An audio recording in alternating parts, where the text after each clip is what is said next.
नमस्कार। आज की इस विस्तृत चर्चा का विषय है भारत में यूरोपीय वाणिज्यिक कंपनियों का आगमन और उनका व्यापारियों से शासक बनने का सफर। ये बहुत ही रोचक विषय है। बिल्कुल।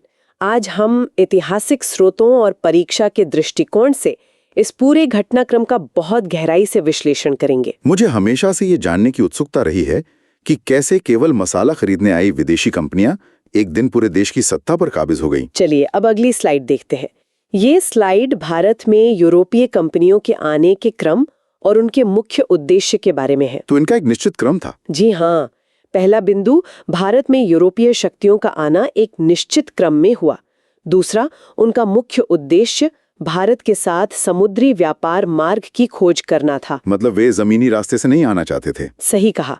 तीसरा बिंदु, सबसे पहले पुर्तगाली और डच आए, और चौथा बिंदु, उसके बाद अंग्रेज, डेनिश और अंत में फ्रांसीसी आए। पुर्तगाली, डच, अंग्रेज, डेनिश, फ्रांसीसी।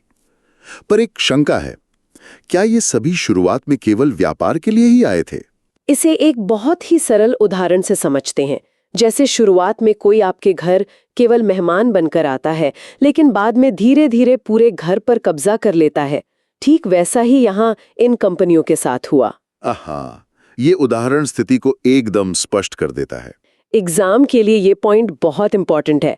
परीक्षा में यह सटीक क्रम याद रखना जरूरी है। पुर्तगाली, डच, अंग्रेज, डेनिश, फ्रांसीसी। यह भी याद रखना चाहिए कि ये कंपनियां व्यापार के लिए आई थीं, लेकिन बाद में राजनीतिक शक्ति बन गईं।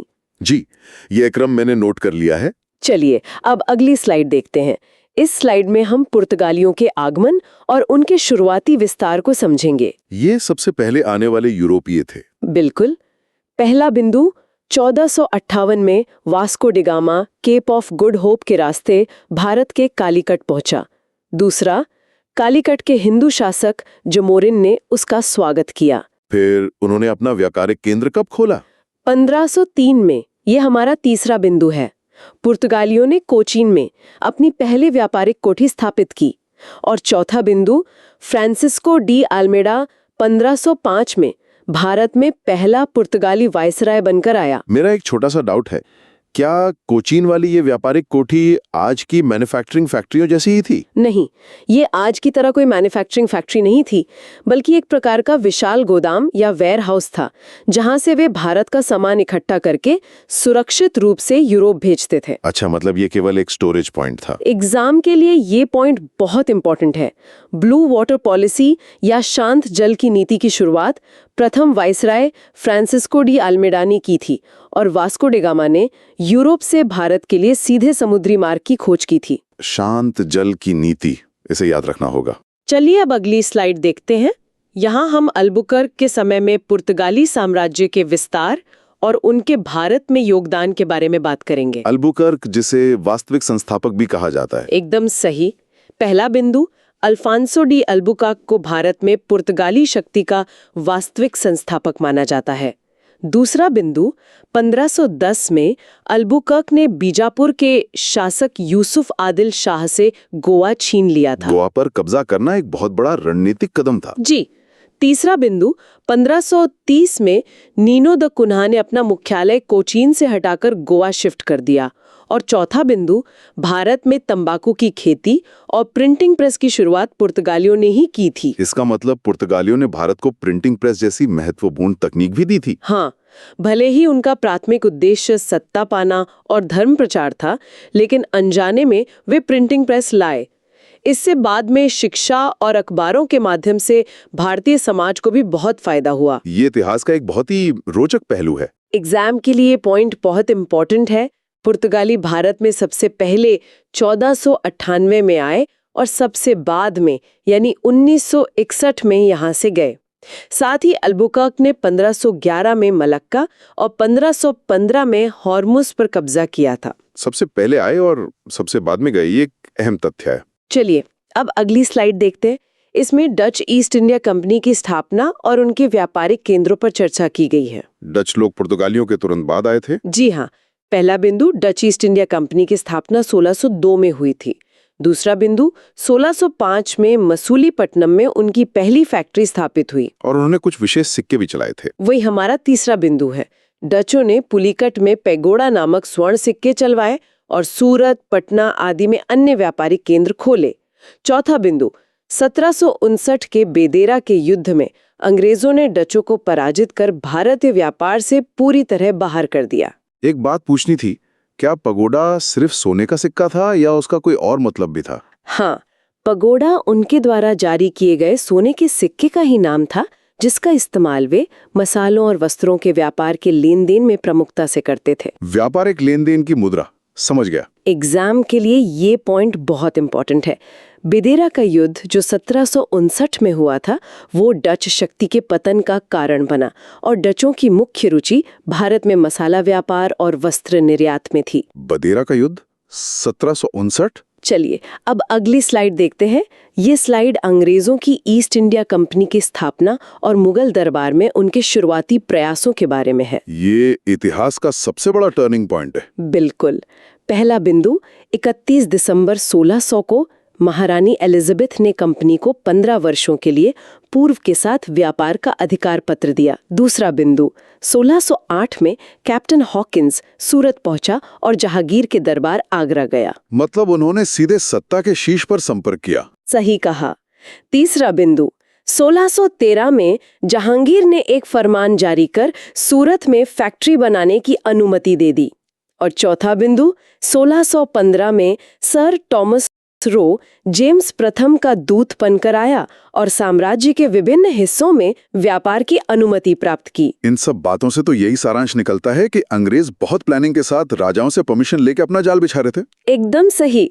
जैसे आज कोई बड़ी मल्टीनेशनल कंपनी काम शुरू करने से पहले सरकारी टेंडर या लाइसेंस लेती है, ठीक वैसे ही अंग्रेजों ने मुगल सम्राटों से कानूनी अनुमति, जिसे फरमान कहते हैं, वो हासिल की। ये उनका कानूनी तरीका था अपनी जड़ें जमाने का। एग्जाम के लिए ये पॉइंट बहुत इंपॉर्टेंट है। कैप्टन हॉकिंस हेक्टर जहाज से आया था, जो भारत आने वाला पहला अंग्रेजी जहाज था, और उसी बेड़े में रेड ड्रैगन नामक जहाज भी था। रेड ड्रैगन, काफी दिलचस्प नाम है। चलिए अब अगली स्लाइड देखते हैं। यहाँ हम दक्षिण और पश्चिम भारत में अंग्रेजों के विस्तार और उनके द्वारा बनाए गए किलों पर चर्चा करेंगे। उत्तर के बाद उनका ध्यान दक्षिण की तरफ गया। जी। पहला बिंदु, 1611 में दक्षिण भारत में पहली फैक्ट्री मसूलीपट्टनम में स्थापित हुई। दूसरा बिंदु, 1632 में गोलकुंडा के सुल्तान से सुनहरा फरमान मिला, जिससे बंदरगाहों पर व्यापार का एकाधिकार प्राप्त हुआ। और मद्रास में भी इन्होंने कोई किला बनाया था? हाँ। तीसरा बिंदु है कि 1639 में फ्रांसिस डे ने मद्रास को पट्टे पर लिया और वहां फोर्ट सेंट जॉर्ज का निर्माण किया। और चौथा बिंदु, 1668 में चार्ल्स द्वितीय ने दहेज में मिला बंबई शहर मात्र 10 पाउंड वार्षिक किराए पर कंपनी को सौंप दिया। अरे, बंबई तो दहेज में मिल गया अंग्रेजों को। काश हमें भी एग्जाम पास करने पर कोई बड़ा शहर गिफ्ट में मिल जाए। पहले पढ़ाई करके एग्जाम तो निकालिए, फिर शहर घूमने लायक सैलरी जरूर मिल जाएगी। खैर, गंभीरता से बताऊं तो ये दहेज दो देशों के बीच कूटनीतिक शादियों का हिस्सा था, जहां राजा जमीनें तोहफे में देते थे। हाँ, राजशाही के दौर में ये कूटनीति आम बात थी। एग्जाम के लिए ये पॉइंट बहुत इंपॉर्टेंट है। गेराल्ड ओंगियार को मुंबई शहर का वास्तविक संस्थापक माना जाता है। मुंबई पुर्तगालियों ने राजकुमारी कैथरीन ब्रिगेंजा की शादी पर अंग्रेजों को 1661 में दहेज में दिया था। ये कूटनीतिक शादियों भी इतिहास बदल देती हैं। चलिए अब अगली स्लाइड देखते हैं। ये स्लाइड बंगाल में अंग्रेजों की पकड़ मजबूत होने और कलकत्ता की स्थापना की कहानी बताती है। बंगाल जो समय का सबसे समृद्ध क्षेत्र था। बिल्कुल। पहला बिंदु, 1633 में ओडिशा में पूर्वी भारत का पहला कारखाना खुला और 1651 में हुगली में केंद्र बना। दूसरा बिंदु, 1698 में कंपनी ने सुतानाती, कालीकाता और गोविंदपुर की जमींदारी प्राप्त की और इन्हीं को मिला के कलकत्ता बना। सही। तीसरा बिंदु, जॉब चार्नॉक ने इन तीनों को मिलाकर कलकत्ता की नींव डाली और वहां फोर्ट विलियम बनाया। चौथा बिंदु, 1717 में मुगल सम्राट फर्रुखसियर ने मात्र 3000 रुपए वार्षिक कर के बदले बंगाल में कर मुक्त व्यापार का फरमान दे दिया। 3000 रुपए तो बहुत कम थे, तो मुगलों ने ऐसा घाटे का सौदा क्यों किया? उस समय के हिसाब से नकद 3000 रुपए एक बड़ी और निश्चित आय थी। मुगलों को लगा कि बिना कुछ किए एक निश्चित रकम मिल रही है, लेकिन उन्हें अंग्रेजों के खतरनाक भविष्य के इरादों का कोई अंदाजा नहीं था। उनकी यही अदूरदर्शिता भारी पड़ी। एग्जाम के लिए ये पॉइंट बहुत इंपॉर्टेंट है। फोर्ट विलियम का पहला अध्यक्ष चार्ल्स आयर था। 1717 के फरमान ने कंपनी के सिक्कों को पूरे मुगल साम्राज्य में मान्यता दे दी थी और इस कर मुक्त पास को दस्तक कहा जाता था। ये दस्तक ही आगे चलकर विवाद का कारण बना। चलिए अब अगली स्लाइड देखते हैं। इस स्लाइड में डेनिश और फ्रांसीसी कंपनियों की स्थिति और उनके प्रमुख केंद्रों के बारे में बताया गया है। फ्रांसीसी तो अंग्रेजों के सबसे बड़े प्रतिद्वंदी थे। जी, पहला बिंदु, डेनिश कंपनी 1616 में आई, जिसके मुख्य केंद्र सेरमपुर और ट्रैंकोबार थे। दूसरा बिंदु, डेनिश अपनी फैक्ट्रियां 1845 में अंग्रेजों को बेचकर चले गए। और फ्रांसीसियों का क्या हुआ?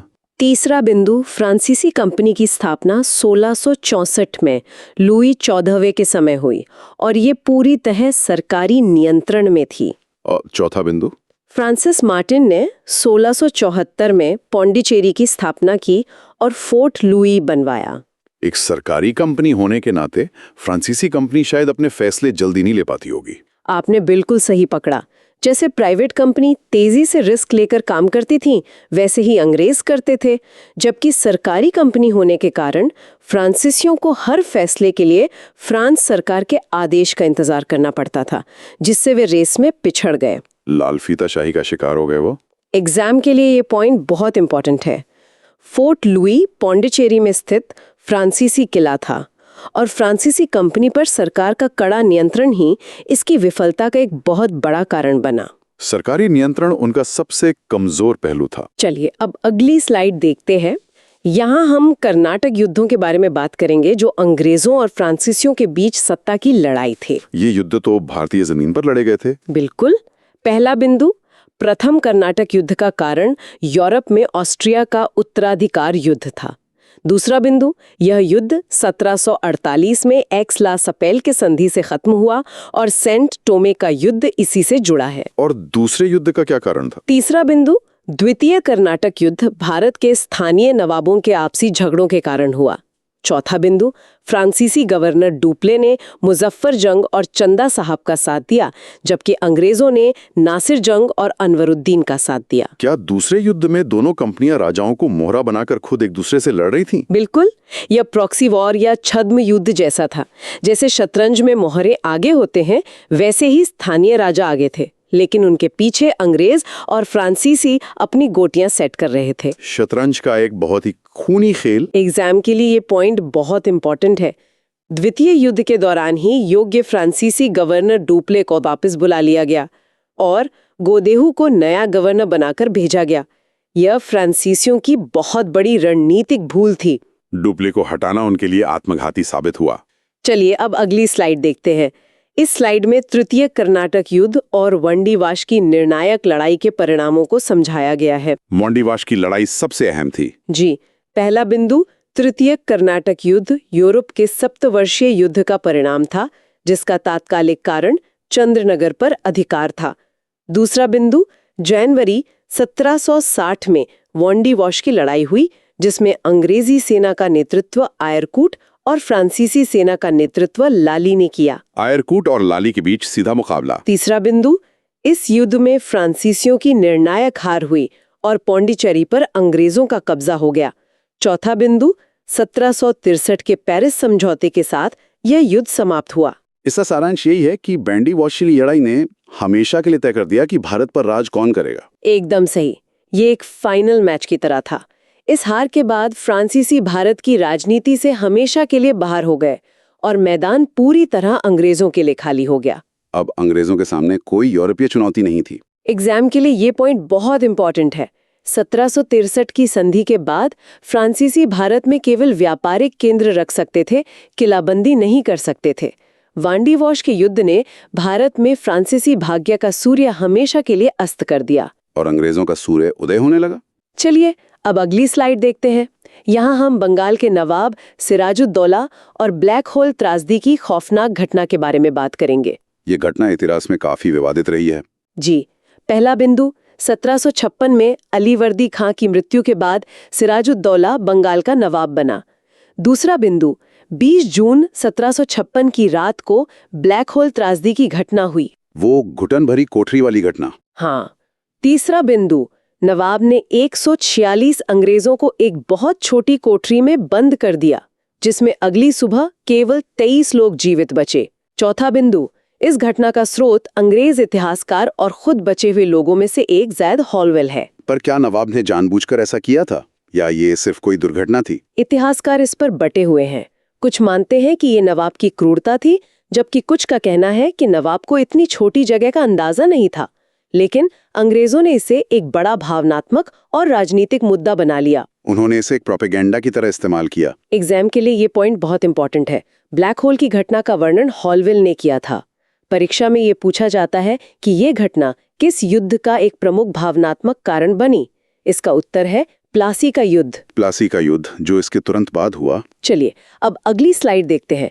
इस स्लाइड में भारतीय इतिहास के सबसे अहम मोड़ प्लासी के युद्ध का वर्णन किया गया है। भारतीय इतिहास का एक काला दिन। पहला बिंदु, ये युद्ध 23 जून 1757 को रॉबर्ट क्लाइव और नवाब सिराजुद्दौला के बीच लड़ा गया।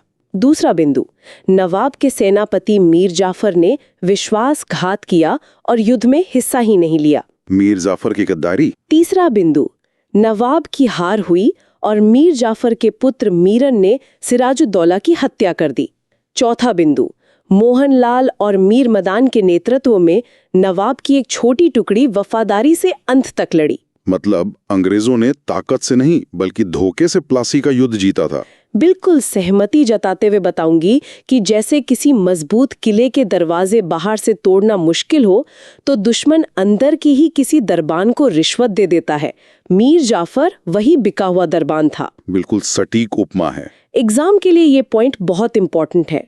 प्लासी की जीत ने भारत में ब्रिटिश साम्राज्य की मजबूत नींव रखी और इस धोखे के इनाम के तौर पर अंग्रेजों ने मीर जाफर को बंगाल का नया नवाब बना दिया। नया नवाब जो महज एक कठपुतली था। चलिए अब अगली स्लाइड देखते हैं। यहाँ हम मीर जाफर और उसके दामाद मीर कासिम के नवाब बनने और उनके अंग्रेजों से विवादों पर चर्चा करेंगे। मीर कासिम तो थोड़ा स्वाभिमानी शासक था। जी। पहला बिंदु, प्लासी के बाद नवाब बने मीर जाफर ने खुश होकर अंग्रेजों को 24 परगना की जमींदारी दे दी। दूसरा बिंदु, जब वो अंग्रेजों की आर्थिक मांगे पूरी नहीं कर पाया तो 1760 में अंग्रेजों ने उसे हटाकर मीर कासिम को नवाब बना दिया। फिर मीर कासिम ने अंग्रेजों के साथ क्या किया? तीसरा बिंदु, मीर कासिम ने वर्धमान, मिदनापुर और चटगांव की जमींदारी अंग्रेजों को दी, लेकिन अपनी राजधानी मुर्शिदाबाद से हटाकर मुंगेर ले गया। चौथा बिंदु, बाद में दस्तक यानी फ्री पास के दुरुपयोग को लेकर मीर कासिम और अंग्रेजों के बीच सीधा टकराव शुरू हो गया। एक सवाल है, मीर कासिम ने अपनी राजधानी मुंगेर क्यों शिफ्ट की थी? कलकत्ता में अंग्रेजों का प्रभाव बहुत ज्यादा था। मीर कासिम एक आजाद शासक की तरह काम करना चाहता था, इसलिए वो अपनी राजधानी कलकत्ता की लगातार हो रही साजिशों से दूर मुंगेर ले गया, ताकि वो बिना किसी दखल के शासन कर सके। एग्जाम के लिए ये पॉइंट बहुत इंपॉर्टेंट है। मीर कासिम ने मुंगेर राजधानी इसलिए स्थानांतरित की थी ताकि वह कलकत्ता के अंग्रेजी षड्यंत्रों से दूर रह सके, जो अंततः बक्सर के युद्ध का प्रमुख कारण बना। और बक्सर का युद्ध तो असली सैन्य युद्ध था। चलिए अब अगली स्लाइड देखते हैं। इस स्लाइड में बक्सर के निर्णायक युद्ध और उसकी सैन्य परिस्थितियों का विश्लेषण किया गया है, जहां 3 शासक एक साथ थे। पहला बिंदु, बक्सर का युद्ध 22 अक्टूबर 1764 को लड़ा गया। दूसरा बिंदु, एक तरफ मीर कासिम, अवध के नवाब शुजाउद्दौला और मुगल सम्राट शाह आलम द्वितीय की संयुक्त सेना थी। और अंग्रेजों का सेनापति कौन था? तीसरा बिंदु, दूसरी तरफ अंग्रेजी सेना थी जिसका सेनापति हेक्टर मुनरो था। और चौथा बिंदु, इस युद्ध में अंग्रेजों की बहुत ही स्पष्ट और निर्णायक विजय हुई। ये तो बहुत हैरानी की बात है कि 3 बड़े भारतीय शासक मिलकर भी अंग्रेजों से हार गए। भारतीय सेना संख्या में बड़ी जरूर थी, लेकिन उनके पास आधुनिक हथियार और अंग्रेजों जैसा कड़ा सैन्य अनुशासन नहीं था। यह पुरानी तलवारों और आधुनिक तोपों के बीच की एक तरफा लड़ाई थी। पुरानी तकनीक और कमजोर रणनीति उनकी हार का कारण बनी। एग्जाम के लिए ये पॉइंट बहुत इंपॉर्टेंट है। प्लासी ने अंग्रेजों को केवल बंगाल दिया था, लेकिन बक्सर के युद्ध ने पूरे उत्तर भारत पर अंग्रेजों का प्रभुत्व स्थापित कर दिया। इस समय बंगाल का नवाब फिर से मीर जाफर था। यह अंग्रेजों के लिए सर्वाधिक निर्णायक युद्ध था। भारत का भविष्य बक्सर के मैदान में तय हो गया। चलिए अब अगली स्लाइड देखते हैं। यहाँ हम इलाहाबाद की संधि और बंगाल में लागू हुए द्वैध शासन सिस्टम को समझेंगे। द्वैध शासन, जिसे डायरकी भी कहते हैं। जी, पहला बिंदु, बक्सर युद्ध के बाद 12 अगस्त 1765 को क्लाइव और मुगल बादशाह शाह आलम द्वितीय के बीच इलाहाबाद की प्रथम संधि हुई। दूसरा बिंदु, इस संधि से कंपनी को बंगाल, बिहार और उड़ीसा की दीवानी यानी राजस्व वसूलने का अधिकार मिल गया। अब खजाने की चाबी उनके पास थी। तीसरा बिंदु, 1765 से 1772 तक बंगाल में द्वैध शासन लागू रहा। चौथा बिंदु, इसमें नवाब के पास प्रशासन की जिम्मेदारी थी लेकिन पैसे नहीं थे, और कंपनी के पास पैसे की शक्ति थी लेकिन जनता के प्रति कोई जिम्मेदारी नहीं थी। इसका सारांश तो ये निकलता है कि मतलब सारा पैसा कंपनी रखेगी और सारा काम नवाब करेगा। ये तो सरासर लूट थी। आपने बिल्कुल सही कहा। इसीलिए 1772 में वॉरेन हेस्टिंग्स ने आकर इस भ्रमित करने वाले और भ्रष्ट द्वैध शासन को पूरी तरह समाप्त कर दिया और बंगाल का सीधा नियंत्रण अपने हाथों में ले लिया। अब वो खुले तौर पर शासक बन गए। एग्जाम के लिए ये पॉइंट बहुत इंपॉर्टेंट है। लियो कार्टिस को द्वैध शासन का जनक माना जाता है और दीवानी मिलने से कंपनी अब केवल व्यापारी नहीं रही बल्कि भारत की वास्तविक शासक बन गई थी। व्यापार से शुरू होकर सत्ता तक का ये सफर वाकई हैरान करने वाला है। आज की पूरी चर्चा का अगर हम निष्कर्ष निकालें तो कैसे 1498 में वास्को डी गामा के आने से शुरू हुई व्यापारिक यात्रा 1764 के बक्सर युद्ध तक आते आते एक विशाल राजनीतिक सत्ता में बदल गई। ये एक कॉर्पोरेट कंपनी द्वारा किसी देश पर कब्जा करने का दुनिया का सबसे बड़ा उदाहरण है। एक अंतिम विचार जो हम सबको सोचना चाहिए, जरा सोचिए, यदि 1757 के प्लासी युद्ध में मीर जाफर ने धोखा न दिया होता और सारे भारतीय नवाब बक्सर में पूरे एकजुटता से लड़े होते, तो क्या भारत को कभी 190 साल की गुलामी देखनी पड़ती? ये एक ऐसा सवाल है जो इतिहास के हर विद्यार्थी को सोचने पर मजबूर कर देता है। क्या हमारा इतिहास कुछ और होता? इस बारे में जरूर गहराई से विचार कीजिएगा। परीक्षा की तैयारी के लिए आप सभी को बहुत बहुत शुभकामनाएं। आज की चर्चा हम यहीं समाप्त करते हैं।